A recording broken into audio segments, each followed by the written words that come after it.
Si vous pouviez oublier le Orsena, qui est quand même un produit dérivé qui m'énerve, mais qui comment ce type est devenu la caricature de ce qu'il était, c'est-à-dire qu'il a écrit des très bons romans il y a quelques années, et là on est vraiment, je veux dire, on n'a pas besoin d'un Jean d'Ormesson pour Supérette, quoi. Je veux dire, son livre, il a fait des chroniques sur France Inter, ou oui, je pense que c'est France Inter, et pas très intéressantes, et là il se casse pas les pieds, il les remet dans un livre, alors écrit gros, grande marge.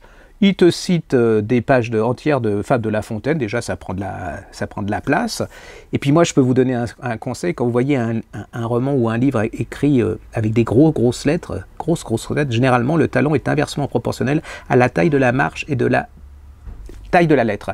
Donc évitez Orsena, parce que là ça commence à nous gonfler, et puis les journalistes, s'il vous plaît, ayez un peu de... Enfin je sais pas, ça va, je vous demande pas du discernement, mais un peu de curiosité, quoi. Il y a des milliers de libraires en France, ils vont donner des livres à lire d'une valeur quand même autre que ça. Attendez que ça paraisse en livre de poche, et encore je suis pas sûr que même le livre de poche, c'est pas très sympa pour le livre de poche. Vraiment c'est la chose complètement inutile et qui parasite les médias actuellement, et il n'est pas le seul, parce que dans le genre aussi. Alors, dans le genre, Simon Liberati, Les Rameaux Noirs chez Stock.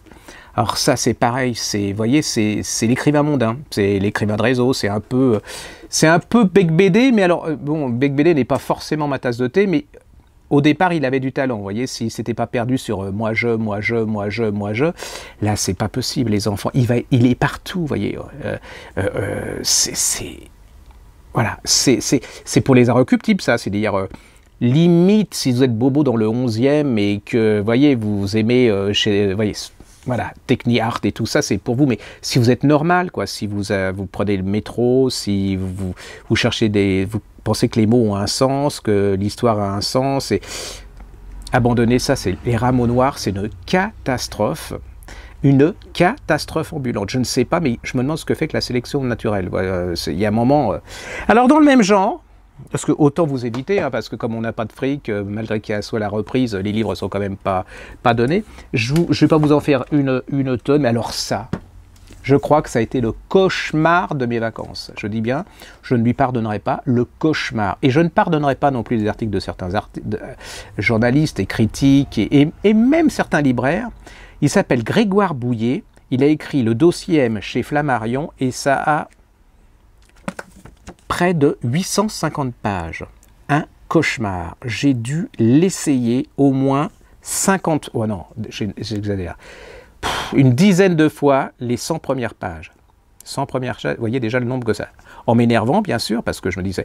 Alors, il n'y a qu'une chose qui est lisible, vous faites avoir, c'est le prologue. Alors, le prologue, oh, vous dites c'est top et tout, et là, oh, il commence à vouloir faire l'écrivain. Il veut déstructurer, restructurer, enfin, je sais pas.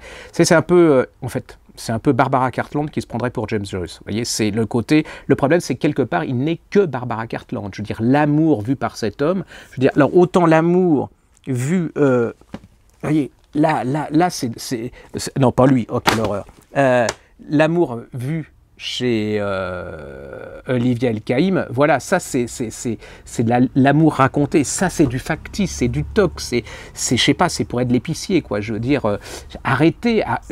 Je mets au défi quelqu'un de lire ça, c'est-à-dire, ou alors, je sais pas, bon, c'est vrai que j'ai pas beaucoup de neurones, mais il faut que je fasse attention, mais là, vous vous endormez, c'est du Dexomil, un truc Dexomil, ça durera plus longtemps, un demi, vous voyez, le truc, voilà. Donc, si vous voyez ça, tirez-vous, mais tirez-vous.